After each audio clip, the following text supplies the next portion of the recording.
le Bayern fait 2-2 au fil d'un match qui a été très mouvementé et dont l'arbitrage a été assez mauvais, je trouve. C'est mon avis, ce n'est que mon avis. Oui, je suis un peu d'accord avec toi. Donc Hambourg-Bayern, c'est le match qu'on débriefe maintenant. Un match, alors j'ai pas pu le regarder le match, j'ai regardé un résumé sur Beansport. Mais ouais, le résumé il y avait un bon quart d'heure de résumé, donc c'était assez intéressant à suivre. On voit, je vais parler stats, hein, je te laisserai parler des compos et des faits de jeu, euh, notamment sur les compositions et les effectifs. Ouais. Mais niveau stade, on voit clairement que le Bayern dominait en termes de possession, même le momentum il est clairement plus rouge que bleu. Mais ça n'empêche pas que le Bayern a eu moins de tirs que Hambourg, mine de rien, 14-13. Et malgré une possession écrasante, hein, plus de 2 tiers, presque un quart de possession, presque 3 quarts de la possession pour le Bayern. Ouais, intéressant, mais ouais. Les faits de jeu, je te laisse commencer par ce que tu as vu au niveau des compos. Alors déjà, on avait Karl qui était encore une fois sur le terrain. Et j'aime bien Karl, mais au bout d'un moment, il est pas bon en ce moment. Je préfère voir d'autres personnes titularisées, très honnêtement. Alors après voilà, il a fait aussi il a pas bien joué, encore une fois. Il a vraiment pas bien joué. Je veux pas lui tirer dessus. Il est jeune, j'aime beaucoup le joueur, etc. Mais là, ça porte préjudice. Et quand ça porte préjudice, il faut faire quelque chose. Et il faut laisser, voilà. Alors je sais que Musiala était pas encore totalement apte à jouer à trop enchaîner les matchs, etc., etc. Je pense que ça joue sur la décision. Mais quand Diaz est rentré en seconde période, il y a eu un autre visage complet. Et aussi, donc on avait Gnabry sur l'aile gauche.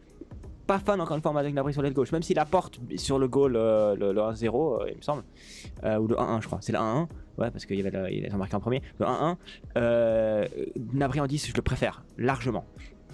Et quand t'as Diaz qui est rentré à la mi-temps sur l'aile gauche et que Gnabry s'est retrouvé en 10, c'était beaucoup mieux dans les phases offensives. Mais bon, voilà, après on avait du coup Kim qui était titularisé, Tah qui était donc laissé sur le banc pour une fois. Ça c'est une très bonne chose, parce qu'il joue trop. Et c'est bien justement de le faire un peu souffler. Et Stanisic qui a fait un match nul pour moi. Nul, très nul en tant que latéral droit. Voilà pour les compos. On avait après Hambourg en 3-4-2. C'est très souvent que les adversaires du Bayern jouent en 3-4-2. Souvent ça se transforme en des espèces de 5-4-1 défensif. Là, Hambourg a vraiment su jouer. Honnêtement, on peut pas leur tirer dessus en disant qu'ils ont paqué une défense à 5 et ils ont attendu. Alors forcément, ils ont laissé la possession au Bayern, mais ils ont pressé réellement dans le jeu. Ils ont vraiment procuré beaucoup d'occasions sur contre et ils se déployaient très très vite.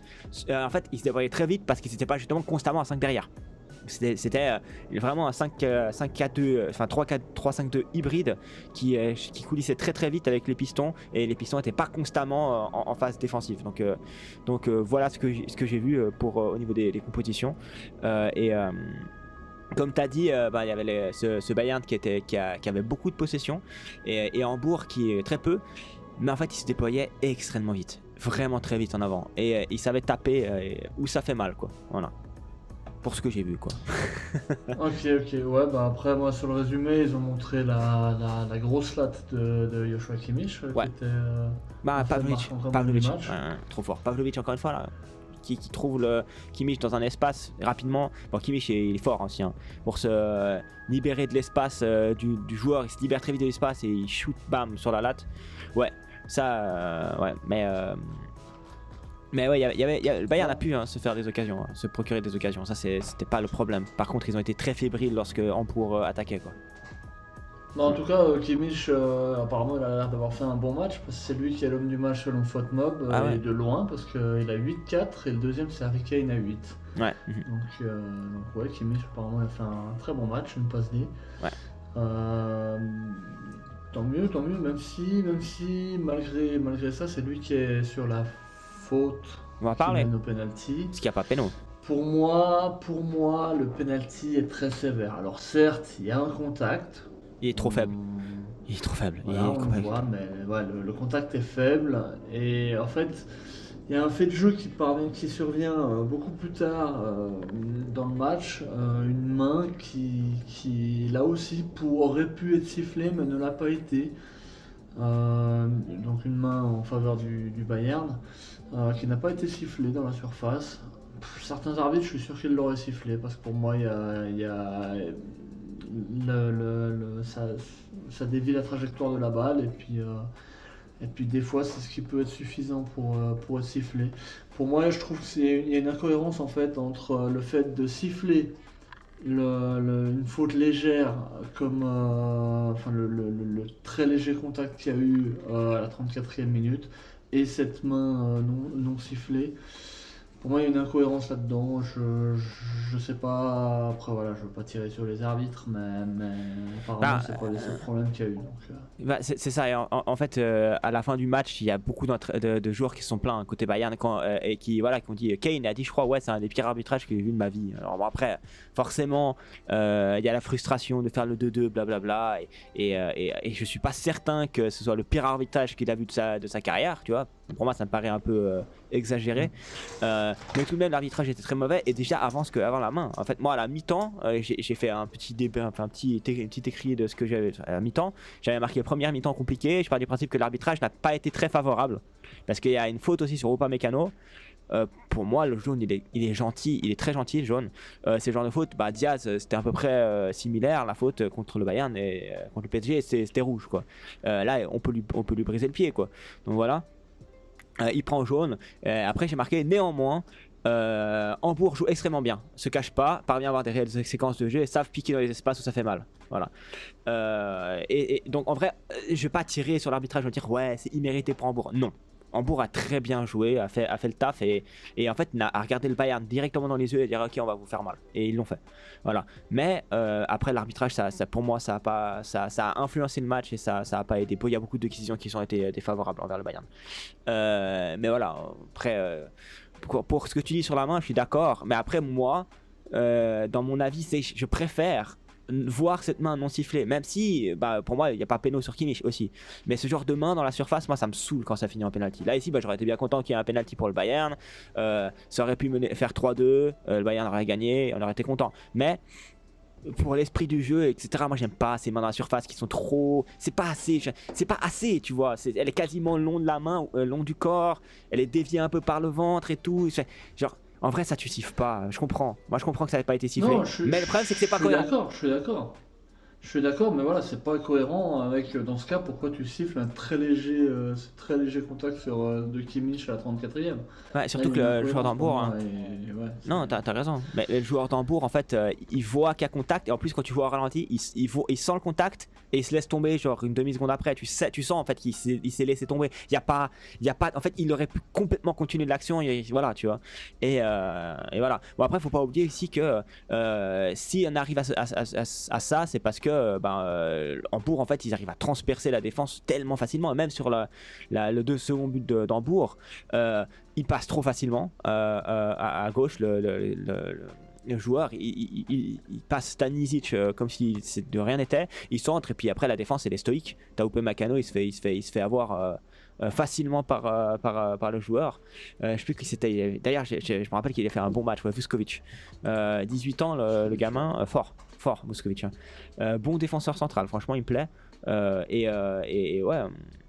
Là, il s'est bouffé. C'était trop simple pour Hambourg dans les phases offensives. À chaque fois qu'Hambourg partait en contre, je me disais putain, ça va faire goal, quoi. Donc voilà. Après, faut voir aussi à quel point le Bayern est fatigué aussi de cette période où il y avait vraiment beaucoup de matchs, beaucoup de matchs. Et j'espère que ça va un peu. Ils vont pouvoir se récupérer un peu. Mais oui, après, c'est pas une excuse parce qu'il y a possible d'autres équipes qui jouent autant de matchs. Voilà. Mais peut-être que l'excuse, c'est que le calendrier, enfin, pas le calendrier, mais l'effectif est trop restreint. Ça, c'est une question vraiment pertinente. J'ai noté cette histoire de match et je vais en reparler un peu plus tard, mais effectivement, il y a peut-être des questions à se reposer, comme tu dis, sur l'effectif, parce que pour moi, il y a quand même encore des grosses lacunes défensivement parlant. Alors oui, c'est une bonne chose de laisser Tas se reposer, évidemment. Je crois que c'est un des joueurs les plus utilisés, si ce n'est le plus utilisé par Compagnie. Donc ouais, non, il faut aussi faire tourner tout le monde. Mais effectivement, Karl, ça fait un moment qu'on ne voit plus trop. Bah depuis sa déclaration, Ouais, il a fait sa déclaration, je vais aller au Real plus tard, blablabla, et depuis, je pense qu'il s'est foutu dans la merde, il s'est foutu de la pression peut-être à lui-même, je sais pas, mais en tout cas depuis cette déclaration-là, qui a fait polémique, on n'a pas retrouvé un Karl à très très haut niveau comme il y avait juste avant. Je sais pas à quel point c'est lié, mais voilà. Bah, faut voir, parce que c'est vrai que pour l'instant, c'est un peu dommage de ne pas le retrouver comme il a été au début Première partie saison. de saison, la première partie de saison. Donc, à voir s'il peut rebondir, mais voilà. Effectivement, le calendrier, le Bayern a joué 8 matchs en 25 jours. C'est quand même assez conséquent au mois de janvier. Donc, effectivement, c'est peut-être un peu d'essoufflement, de fatigue qui s'accumule sur le nombre de matchs à faire en si peu de temps, sans compter qu'il y a les déplacements quand ils doivent se déplacer, etc. Alors après, voilà, c'est là où il faut faire attention parce que, ok, il y avait 11 points en avance, mais maintenant il n'y en a plus que 9, potentiellement 6, parce que Dortmund joue tout à l'heure. Donc potentiellement 6, attention à ça. Ah, parce qu'après il y a encore les classiqueurs. Le mois de février sera plus léger quand même pour le Bayern. Il n'y a que 5 matchs, mais il y a des grosses échéances. Il y a des grosses échéances. Il y a 3 matchs à domicile quand même, mais effectivement il y a un match en pokal contre Leipzig qui va être très intéressant et qui va être assez palpitant. Et puis effectivement le classiqueur qui se joue à Dortmund du coup en fin du mois.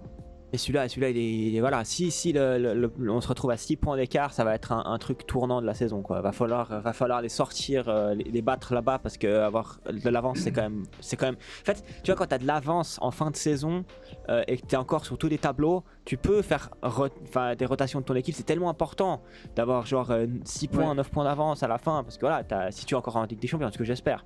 Voilà. D'ailleurs, le Bayern a quand même des huitièmes qui leur sont favorables. On n'en a pas parlé, mais vu le tirage, voilà, il y a une chance sur 2 de tomber sur une équipe de Bundesliga, Leverkusen ou Dortmund. C'est largement à la portée du Bayern. Donc voilà. Mais voilà, c'est hyper important. Voilà, ça a été des échéances importantes. Ils n'ont pas de Champions League du coup en février, donc ça c'est cool aussi vu qu'ils ont fait deuxième. Du coup ils peuvent se reposer un peu plus, ça sera plus espacé les matchs. Et là d'ailleurs le prochain match ils ont une bonne semaine de récup aussi avant la prochaine échéance qui est Hoffenheim. Ouais, voilà. Hoffenheim, le prochain match à l'Allianz Arena, donc ouais, là je pense que faut reposer un peu tout ça, profiter de ce mois de février un peu plus calme et essayer d'engranger un maximum de points dans le classiqueur si possible. Et puis retrouver un Bayern étincelant comme avant. Ouais, ça c'est pas effectivement le Bayern étincelant qu'on a eu en première partie de saison, mais bon on verra. Après voilà, juste les petites séquences de jeu que j'ai aimé, parler rapidement des buts aussi du Bayern parce que le premier, en fait j'ai beaucoup aimé Pavlovic encore une fois sur le match. Je trouve là il a eu 7-2 apparemment, pour moi c'est pas un joli reflet de son match et il a été fort encore une fois, très fort défensivement, peut-être c'est pas son meilleur match, effectivement, voilà. Mais après, dans la construction et surtout je trouve Pavlovic de plus en plus créatif. Et ça que je trouve vraiment bon. Il est là dans le décalage aussi sur Gnabry pour le premier but. Et ce que je trouve assez intéressant, c'est la manière dont le Bayern a fait, parce que c'était pas facile de trouver des solutions pour décaler le bloc de Hambourg vers la droite, vraiment, du terrain. Et après piquer relancer le jeu relativement rapidement sur la gauche, sur Pavlovic qui justement après peut lancer Gnabry sur l'aile gauche. Et après, tu as ce centre un peu cafouillé qui fait but sur Kane. Mais ouais, encore une fois, c'est ce genre de petite passe de Pavlovic, bien aidé par le numéro 8. Il me semble que c'est El Fadli du Hambourg qui laisse un peu dont son alignement laisse un peu la possibilité de Gnabry de démarrer. Voilà, donc ça c'est des choses qui font que le Bayern a pu revenir grâce à ce genre de but. Mais ouais, il y a Pavlovic, je le trouve vraiment excellent, franchement. Donc oui, Pavlovic, effectivement, tu disais qu'il a fait un bon match. Et je sais même pas si on a dit le score de toute la vidéo. Donc c'est un match nul 2-2. Donc c'est quand même un point pris à l'extérieur pour le Bayern. Donc ça c'est quand même une bonne chose. Mais il y a effectivement eu un 2-2, donc un deuxième but de Hambourg. C'est celui-là dont tu voulais parler ou c'est celui de. Non, de c'est celui Diaz de Diaz, parce qu'en fait, je voulais dire aussi que l'apport de Diaz comparé à Kane, je l'avais dit en début de vidéo, il est incroyable. Diaz, sur le côté, c'est un tueur, quoi. Il a su percuter, en fait, il amène tellement de danger, autant dans les percussions que dans les combinaisons. Et là, en fait, il arrive et directement, il claque son goal. Tu dis, ah ouais, comparé à Diaz, à Karl, il y a eu un écart monumental, quoi. Ouais. Et puis la passe de Olysée aussi. La passe de Olysée, elle est sublime. Elle sort de nulle part pour Diaz. Ça, c'est magnifique. Ouais. Ouais, ça c'était beau. Je vais quand même venir sur les buts de Hambourg. Faut quand même leur mettre à crédit ça. C'est que Vieira qui a marqué le penalty, s'est montré plusieurs fois en vue. Hein. J'ai vu, il y a eu plusieurs actions où il s'est mais montré Neuer, en on n'a vue, pas parlé de Neuer, mais Neuer, il a été fort. Hein. Neuer, il a été bon. Hein. Ouais, Neuer, il a fait un bel arrêt aussi, j'ai vu dans le résumé. Il a quand même 7-9, hein, Vieira, comme note. C'est pas rien, hein, c'est le 3e du coup, je crois, sur les meilleures notes. Et puis Vuskovic, tu en parlais tout à l'heure, 18 ans, et puis il a marqué aussi son but. Donc ouais, franchement, puis il a été très présent aussi. Donc ouais, non, franchement, il y a du talent. Ils ont une belle équipe quand même, malgré le fait qu'ils étaient presque lanterne rouge au début du match. Mais du coup, grâce à ce match nul, ils ont grappillé quelques places. Tant mieux pour eux, mais effectivement, ils ont une belle. Ils ont fait leur match. Ils ont fait leur match. Faut leur donner ça. Ouais. Ok. Et avec ça, je pense qu'on a fait à peu près le tour du match. J'espère que les prochains matchs seront un peu plus. Voilà. On reverra un Bayern un peu plus dominateur. Enfin, c'était pas un Bayern qui n'est pas dominateur, mais un Bayern un peu plus serein, peut-être un peu moins fatigué. Ça, c'est le temps qui le dira. Plus incisif. Ouais, plus incisif, voilà. Mais on verra avec la suite. Parce que le mois de février, il est moins chargé, mais il est bien important quand même. Donc, aussi incisif que le sauvetage de Davis. Ouais. Ah oui, on n'en a pas parlé, mais c'est vrai que là, ce sauvetage de Davis. Et Neuer, là, il est sorti aux fraises par contre. Il a dit allez, je vais y aller. Heureusement que Davis il suit. Heureusement qu'il continue la course et qu'il dit je vais aller le chercher, tu vois. Ouais. Parce que le sauvetage de Davis, ouais, chapeau. Non, ça aurait pu faire 3-2 comme 2-3, mais ça reste 2-2. c'est le match nul pour cette, je sais plus combienième. 20e journée de Bundesliga. Ouais. Puis on verra bien pour la suite. Écoute, je pense qu'on a tout dit et on peut se dire à la prochaine sur le fil rouge.